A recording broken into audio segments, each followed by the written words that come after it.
Este curso se va a llamar las cartas apostólicas.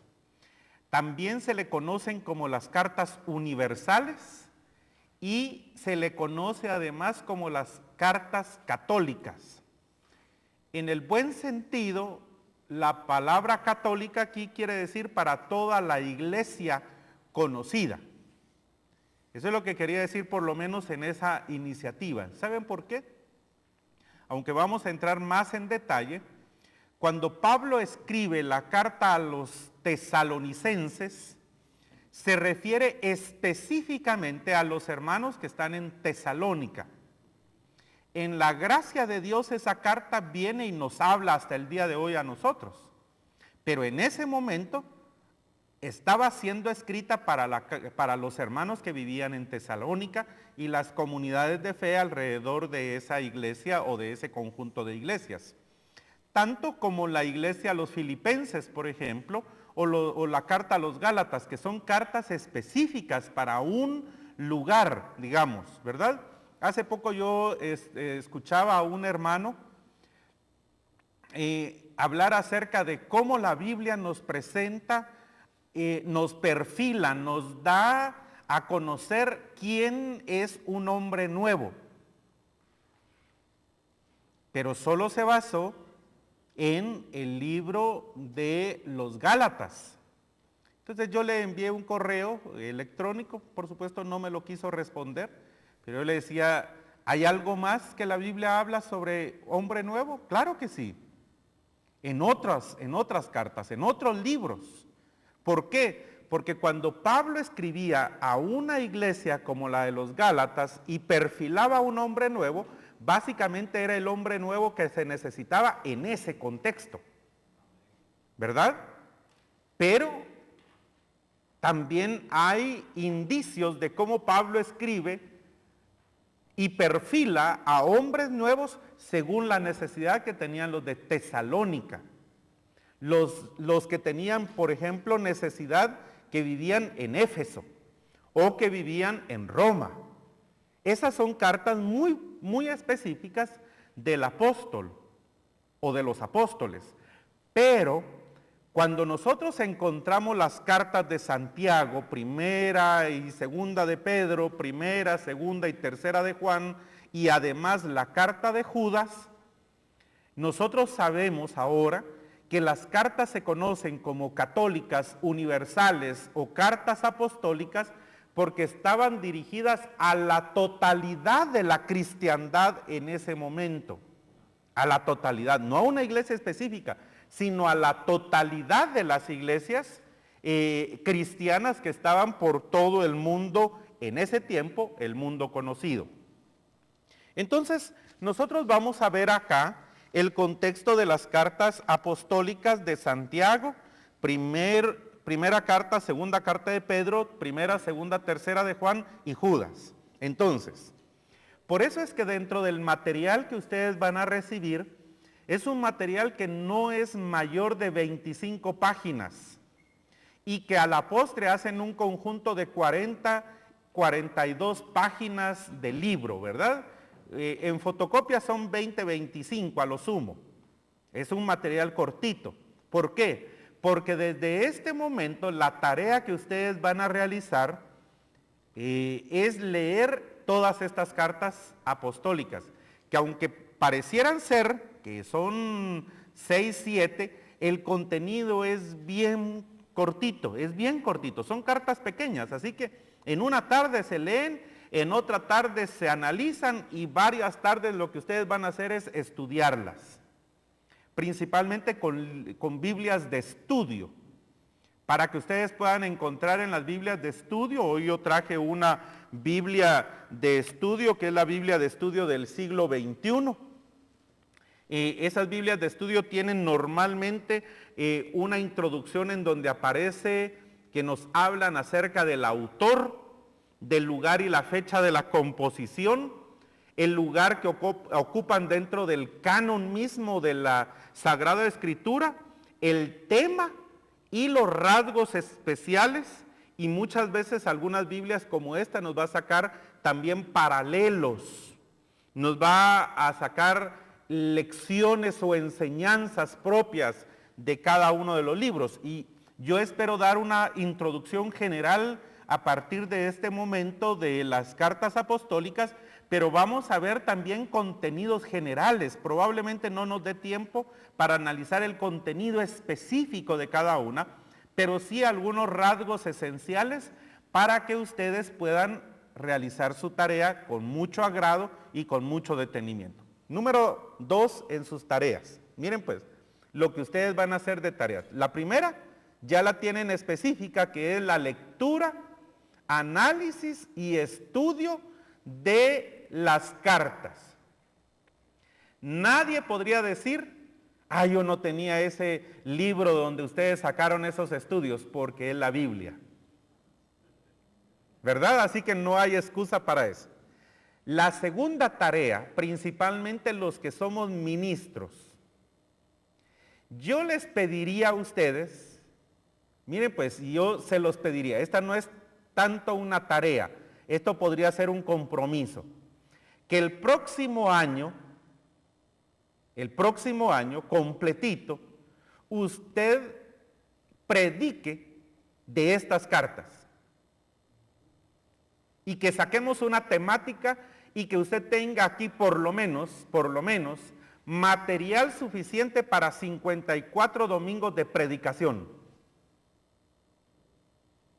Esa no es tarea, ni nadie va a llegar a supervisarlos, pero puede ser un compromiso en donde la palabra de Dios sea abordada de forma muy particular, muy especial, en todo el contexto de las cartas apostólicas.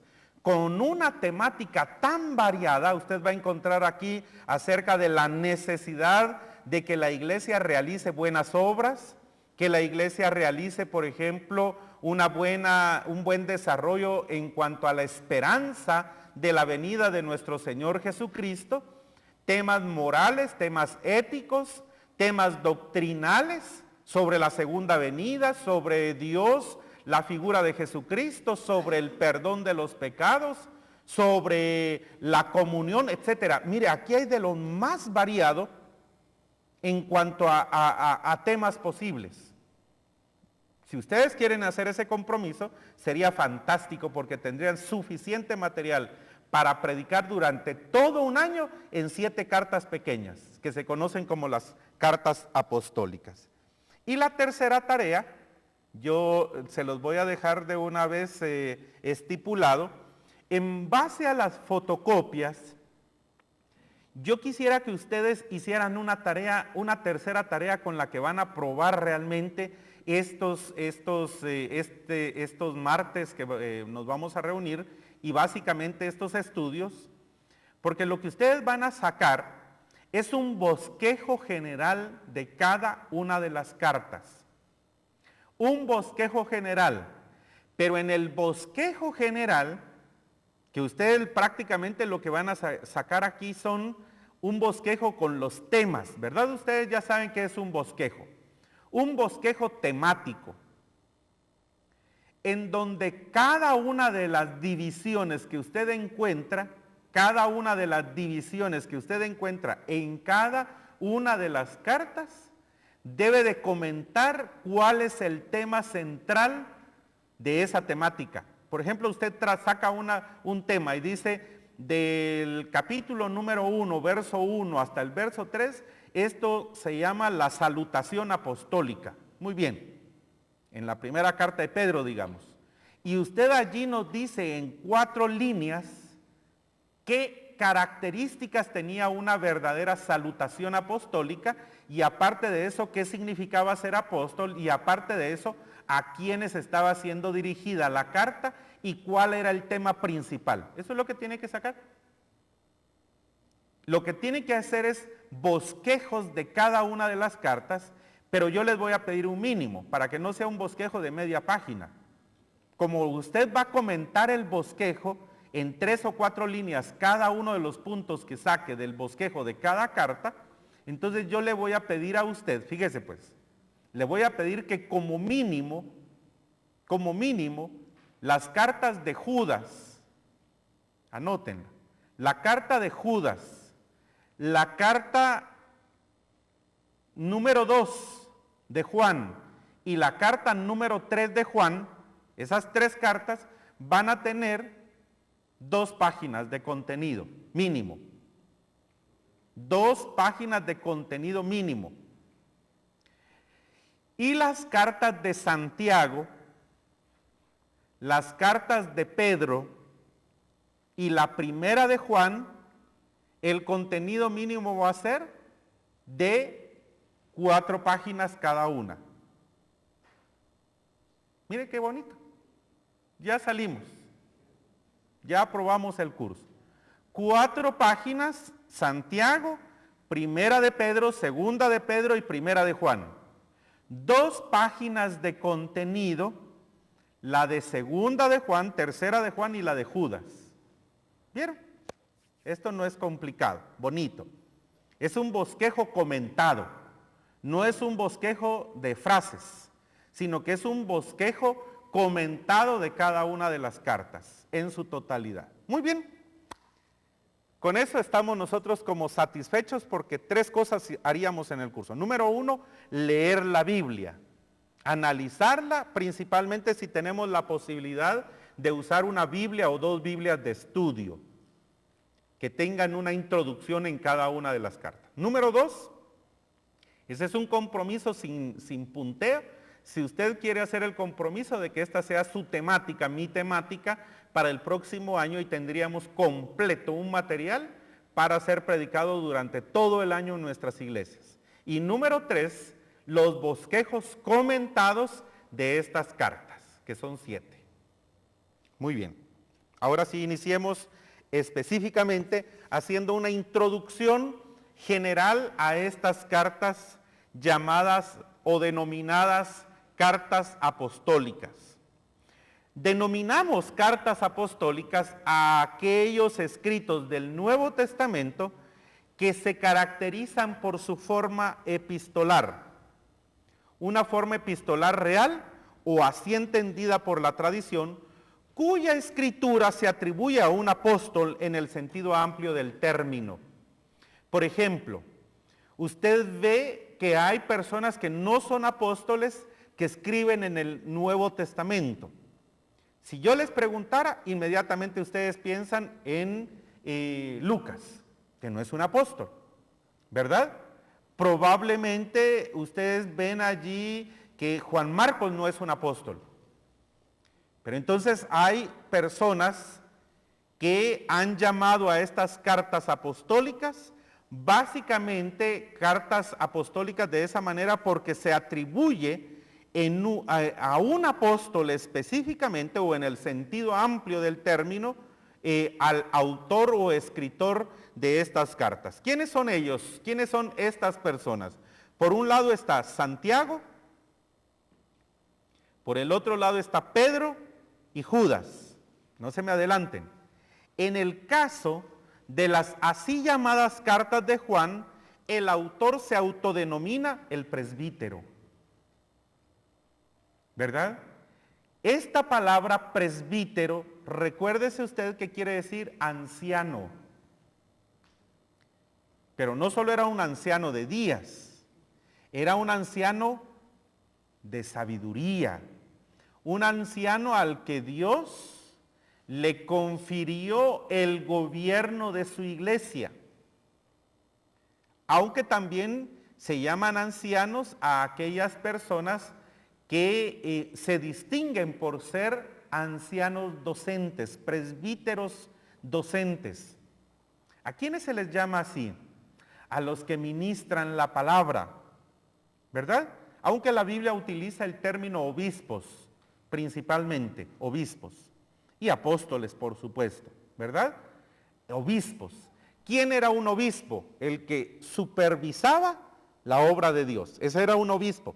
El que supervisaba, el que tenía muy atentos sus ojos y abiertos sus oídos para ver si habían malas corrientes dentro de la iglesia, malas formas de actuar, malas formas de comportarse, malas formas, por ejemplo, de discernir los tiempos, pero también de discernir incorrectamente la venida de nuestro Señor.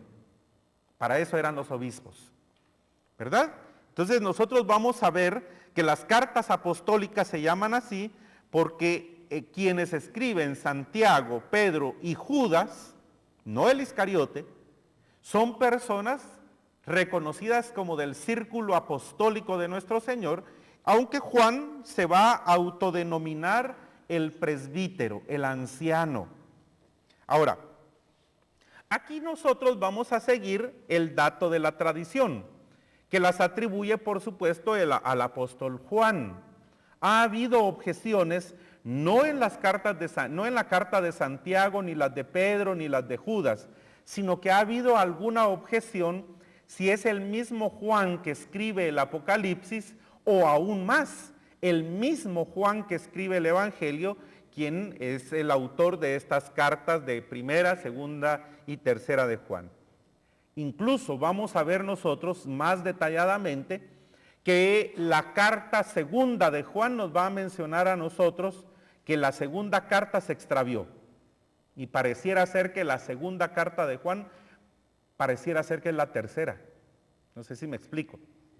La primera, ahí está, pero la segunda parece que unos malos cristianos que estaban en las iglesias la interrumpieron, no permitieron que llegara. Y entonces en la que nosotros canónicamente conocemos como la segunda de Juan, hay una alusión de que la segunda carta se perdió.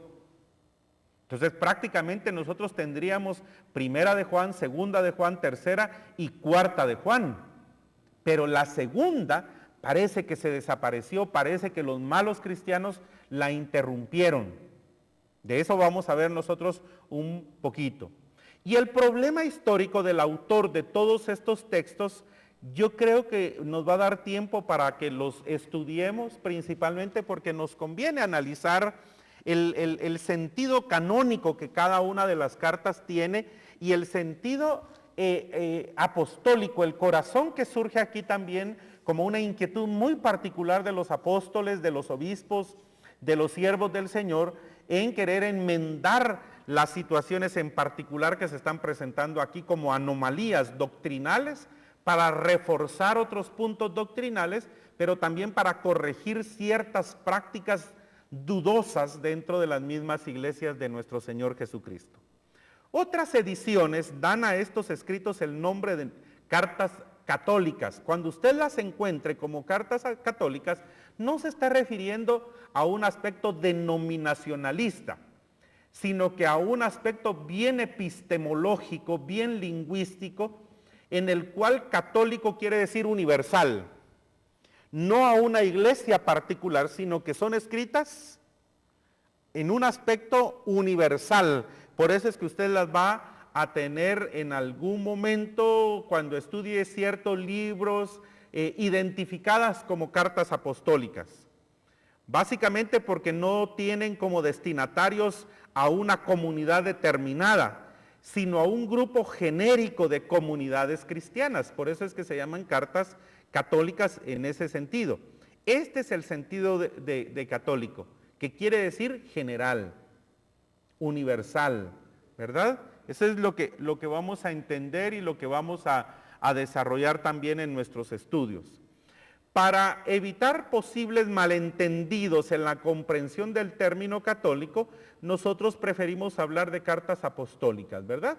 Aunque ustedes las encuentren más adelante identificadas de otras maneras.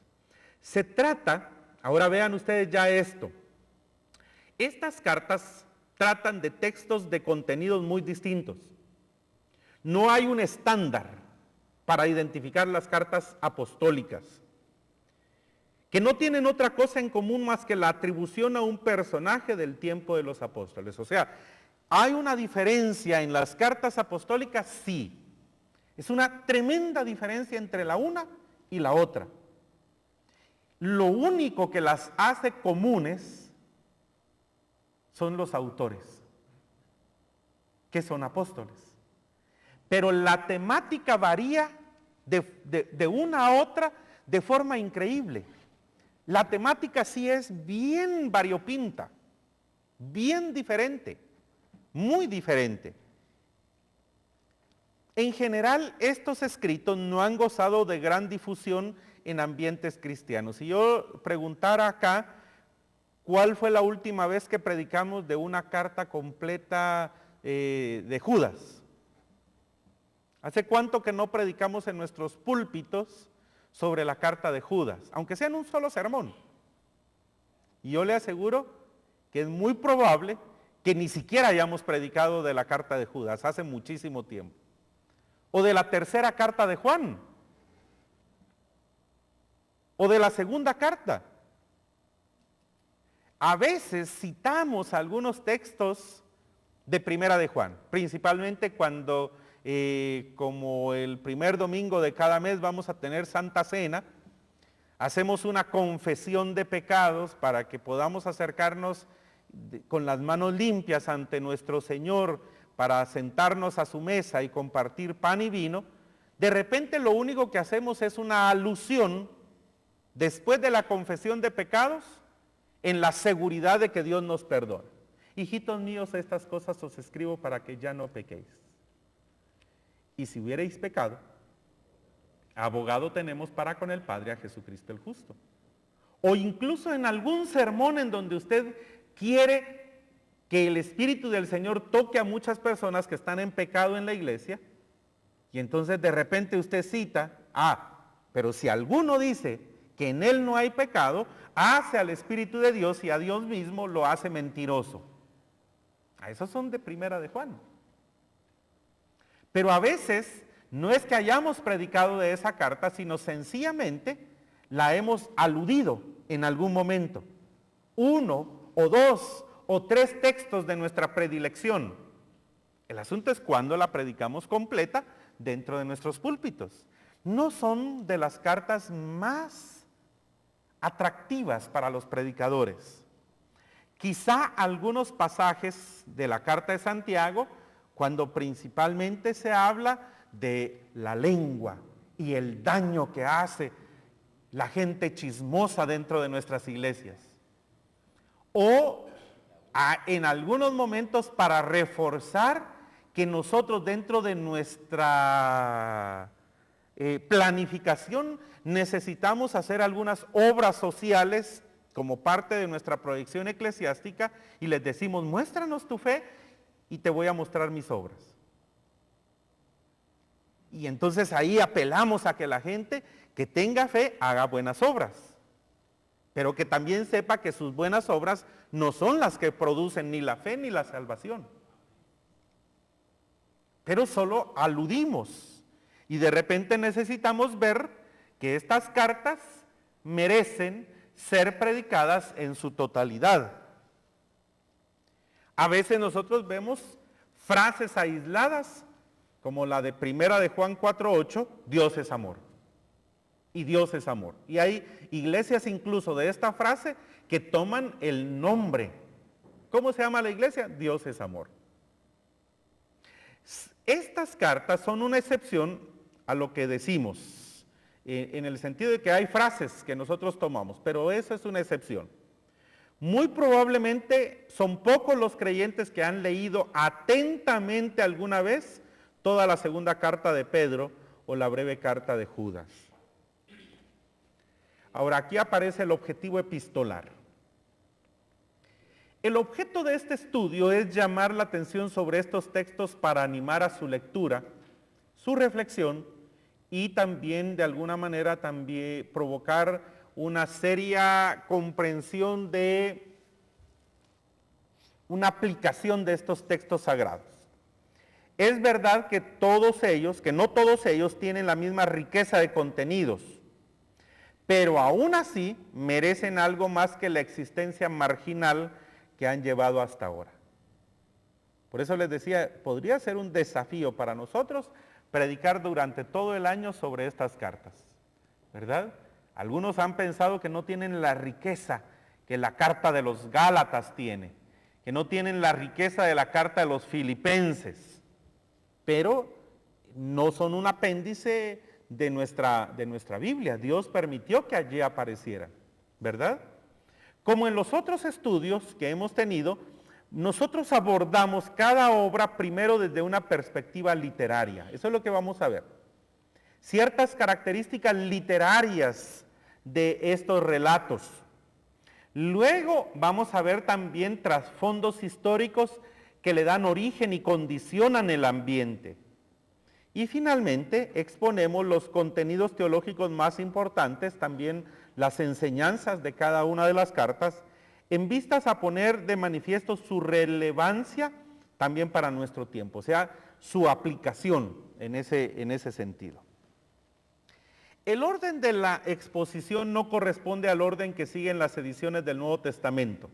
Nosotros vamos aquí a abordar y vamos a trabajar un poco de una forma no desordenada, sino que algunas cartas las vamos a iniciar por intereses de contenidos teológicos que nos importan mucho. Entonces, ustedes saben que están conectadas nuestras cartas, según Santiago, primera y segunda de Pedro, primera, segunda, tercera de Juan y Judas. Las primeras tres unidades se ocupan de los textos más extensos, si ustedes ven. La carta de Santiago, la carta de Pedro, ahí vamos a corregir,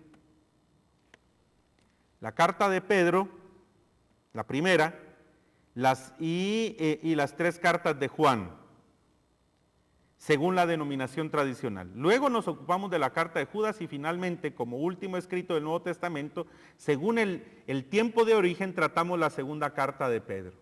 Por eso nosotros nos vamos a ir de lo más lejos, que es la segunda carta de Pedro, en adelante. Permítame entonces, vamos a comenzar a analizar la segunda carta de Pedro en ese sentido, ¿verdad? Entonces vamos a comenzar a analizar esa unidad que se fue a lo más profundo del tiempo de la historia como carta. Entonces vamos a abrir la presentación en la segunda epístola universal de Pedro, ya para comenzar a ver nuestros contenidos. Miren, hermanos, entonces en ese orden tal vez un tanto desordenado que usted puede encontrar, a diferencia de la forma ordenada como la tiene el canon, en ese orden desordenado vamos a comenzar por la carta más lejana, y es la segunda epístola universal de Pedro. Esa segunda epístola universal de Pedro. Ahora, aquí vamos a encontrar nosotros el contenido de la clase. Aquí está el contenido que yo les estoy diciendo a ustedes que deben de trabajar, la segunda epístola universal de Pedro, y vamos a ver aquí unos elementos que son básicamente los contenidos que nosotros vamos a trabajar en esta carta. La segunda carta de Pedro. Y nosotros vamos a trabajar la introducción, el tema, que es importante, que nosotros identifiquemos el tema, el autor, la fecha y lugar que fue escrita, eso también es muy importante, los destinatarios y propósitos, su contenido, su resumen, sus peculiaridades, como por ejemplo, sus palabras claves o ideas características, sus grandes doctrinas y sus pasajes famosos. Sobre eso vamos a trabajar en esta segunda epístola universal de Pedro. Por eso es que yo necesito que ustedes ya tengan leído completa, una lectura bien completa o dos lecturas bien completas de estas cartas para la próxima semana. Porque necesitamos que hablemos un mismo idioma, ¿verdad? Y que sean ágiles y que se recuerden cuando ustedes fueron jóvenes, hace algún tiempecito, y que recuperen sus habilidades de esgrima bíblico, ¿verdad? A veces se pierde. Yo era campeón en eso. Siempre me regalaban tazas, yo hice vajillas completas porque me regalaban tacitas y chocolatitos en las competencias del esgrima bíblico. De repente las Biblias más finitas como que le cuesta a uno más y va perdiendo uno cierta habilidad y ya no le gana a uno a los jóvenes del día de hoy. Pero yo era campeón en eso, así que de eso vamos a tratar de recuperar nosotros acá, porque van a haber necesidades de que tengamos la Biblia abierta y veamos principalmente claves, palabras claves e ideas características de cada una de las cartas. Muy bien. Vamos a ver acá la introducción de esta segunda carta de Pedro. Fíjese que la segunda carta de Pedro es una voz de alerta. Hay una alarma que se ha prendido.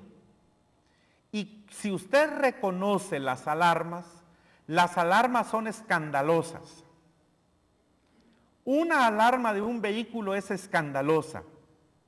Y la alarma de un vehículo no es para que el propietario del vehículo salga corriendo, porque ese no es el chiste de la alarma de un vehículo. La alarma de un vehículo es para que el ladrón salga corriendo. Y así el dueño del vehículo evita el que puedan hacerle daño a él. Ese es. Pero a veces la alarma funciona al revés. Porque el ladrón no se espanta y el dueño del vehículo se espanta, sale y le hacen daño. Las herejías se convierten en un serio peligro para las iglesias. Y la denuncia apostólica es para que los herejes salgan y los cristianos preserven la doctrina. Veamos de una vez aquí la definición. Una definición de herejía. La palabra herejía viene del griego airesis. De ese griego viene. Del griego airesis.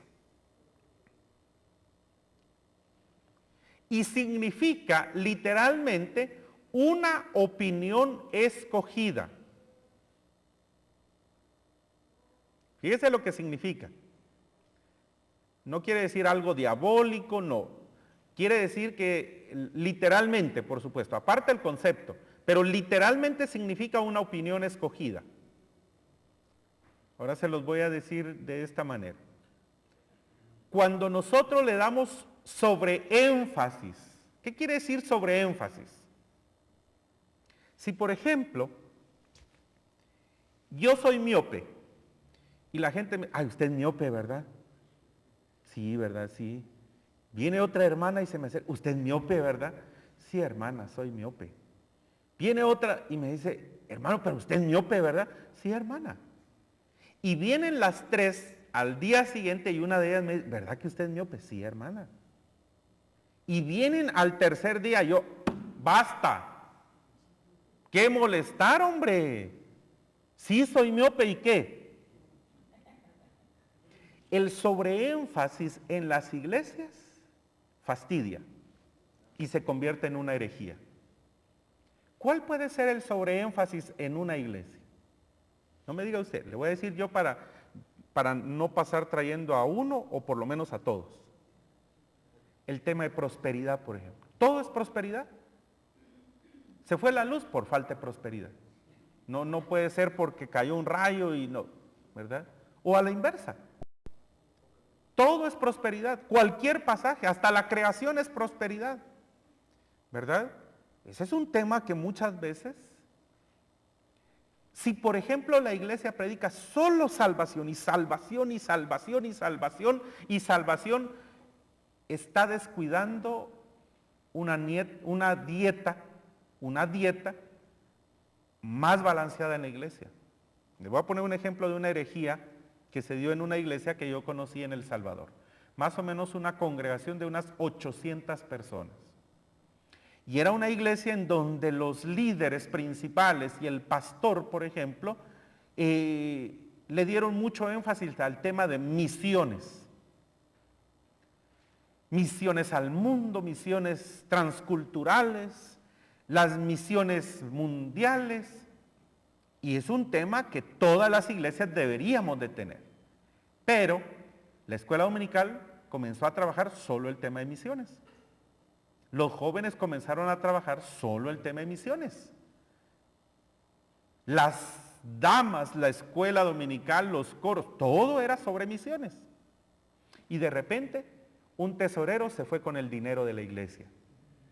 Y de repente, algunos problemas entre los noviazgos de los jóvenes de la iglesia. Y de repente, unos cuantos divorcios. Y de repente, bueno, una cantidad de problemas. ¿Qué pasó? Que la iglesia únicamente tenía el tema de misiones como un sobreénfasis, una opinión escogida nada más, y todo lo demás que la iglesia tendría que ver, la ética, su moral, el tema de su familia o sus familias, la base bíblica, por ejemplo, de otras doctrinas circundantes o fundamentales dentro de la misma iglesia, comenzaron a perderse de vista. Ahora, ¿cuál es el énfasis que usted le da a su iglesia? Y permítame decirle, ¿no será que en algún momento hay un sobreénfasis en alguna doctrina que a usted le conviene? Los diezmos. Diezmos se convierte en una herejía.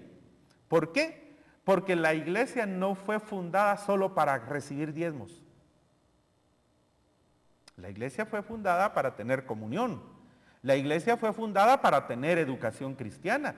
La iglesia fue fundada para ser proclamadora y querigmática en ese sentido, y para vivir también sirviendo a los demás, que es su aspecto diaconal. Entonces la iglesia tiene diferentes. Por eso yo creo que la voz sabia de mujeres, madres, en las iglesias es necesaria. ¿Sabe por qué? Porque por muy mala que sea una mamá, en un hogar, no le va a dar hamburguesas todos los días, todos los tiempos de comida a sus hijos o hijas. De cuando en cuando les hace algo. Miren lo que les hice. Hay hamburguesas, sí, pero todos los días no. De repente hay una sopita, de repente hay arroz, y si no hay arroz, de repente hay fideos. ¿Por qué? Porque mantienen una dieta balanceada. Hermanos, el problema de los gorditos muchas veces no es ahora lo que comemos, sino los hábitos que nos dieron cuando éramos niños o niñas y que hoy es un problema serio, ¿verdad? Hoy es a la inversa, porque las generaciones ya no están comiendo. Entonces yo ya no como, ¿verdad? Y aún los flacos se miran o las flacas se miran y dicen, ay, qué gorda estoy. ¿Por qué? Porque ya les hizo coco wash la sociedad y le dice, ay no, tenés una curva de más, que se convierte en una Michelin para muchos de nosotros, ¿verdad? Pero entonces esa sociedad les ha dicho que ellos son delgados, pero aún, entonces la mamá dice, no, coman frijolitos de cuando en cuando, o ciertas hierbas, principalmente a los varones cuando están desarrollando y en ese etapa, no, come hierbitas para que no seas tan hediondo, ¿verdad? O sea, de alguna manera esa dieta balanceada, y las herejías lo que hacen es perder la dieta balanceada en la iglesia, y a veces con temas que son muy bíblicos, pero cuando se sobreenfatizan, se convierte en problema y en herejía. Herejía es una negación deliberada de la verdad revelada que se une con la aceptación del error. Ahora ese ya es un concepto. Dijimos aquí su etimología, que quiere decir una opinión escogida.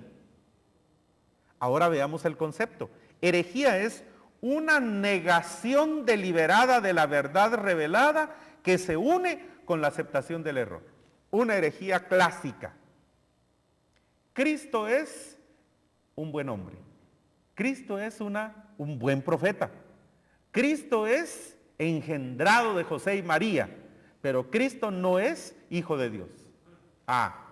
Esa es una herejía cristológica. ¿Verdad? Esa es una herejía cristológica.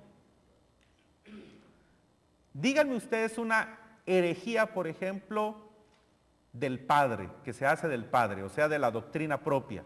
Les voy a decir yo. Dios creó el mundo, pero se enajenó. La palabra enajenar, recuerde que quiere decir se separó de lo creado. Esa es una herejía del Padre. Ahora les voy a decir una cosa. Una herejía del Espíritu Santo es pensar que solamente vino para que nosotros hablemos nuevas lenguas. Esa es una herejía.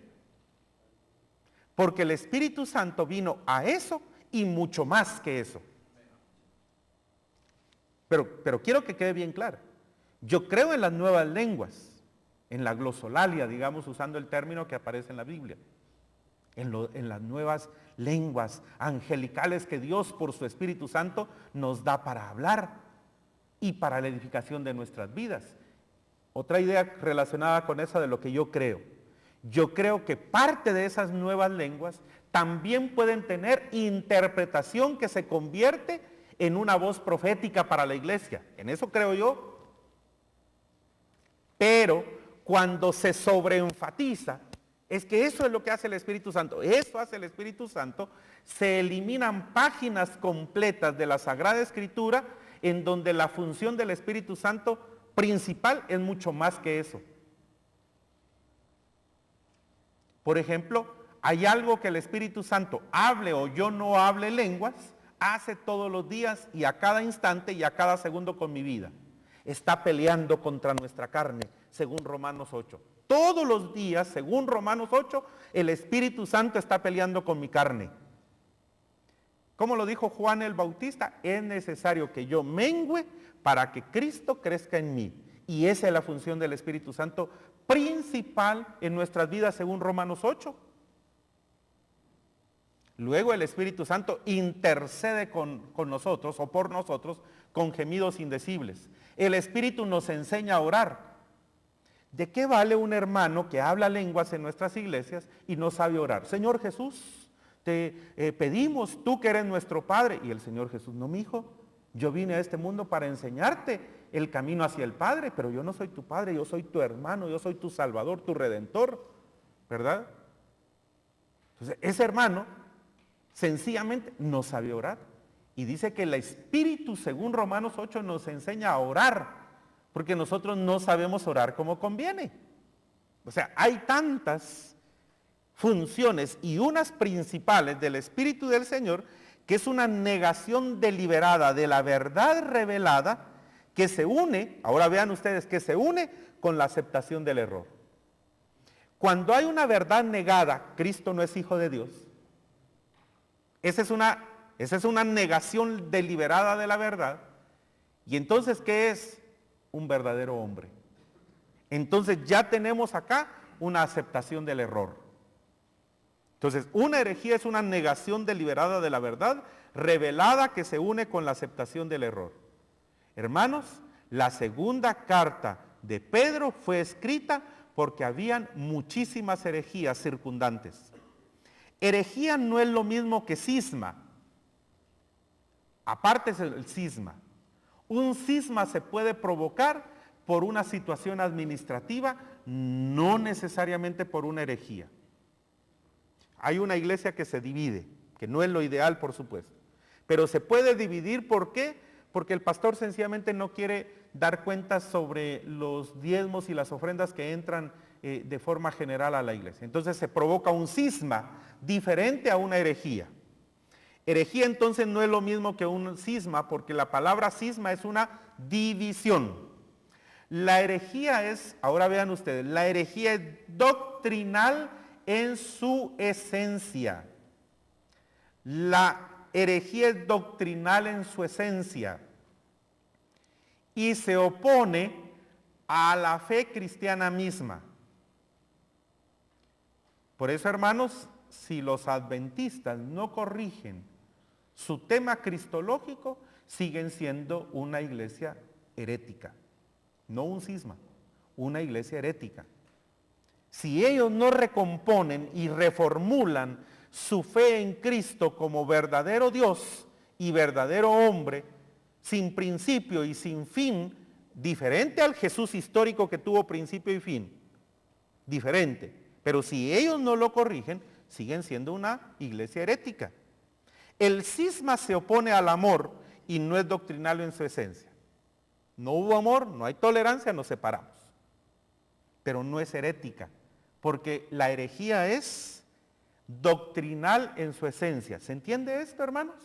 Vean ustedes entonces, porque son dos palabras con las que continuamente lidiamos nosotros en la iglesia.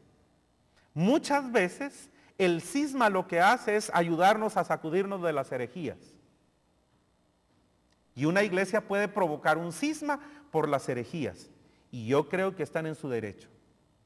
Por ejemplo, la reforma del siglo XVI provocó un cisma, una división. ¿Por qué? Por herejías. Pero la herejía doctrinal y el cisma es la falta de amor que se manifiesta en esto. Segunda Pedro hasta Judas hablan sobre el peligro de las herejías, lo cual era ya conocido en la iglesia primitiva. Hermanos, desde los años 40 del cristianismo, la iglesia se vio amenazada por herejías destructoras. Por ejemplo, los judaizantes en Antioquía era un caldo de cultivo. Del 48 al 50 después de Cristo se tiene que dar el concilio de Jerusalén, precisamente por las herejías que se estaban dando. En el 50 después de Cristo, Pablo escribe a los Gálatas que tiene que lidiar Pablo con judaizantes, pero también con herejes, paganos que se han convertido aparentemente al cristianismo. En el 55 después de Cristo, Pablo escribe desde Éfeso a los Corintios para corregir el error de que no había resurrección de los muertos según 1 Corintios capítulo 15. Vamos a verlos más en detalle en unos momentos.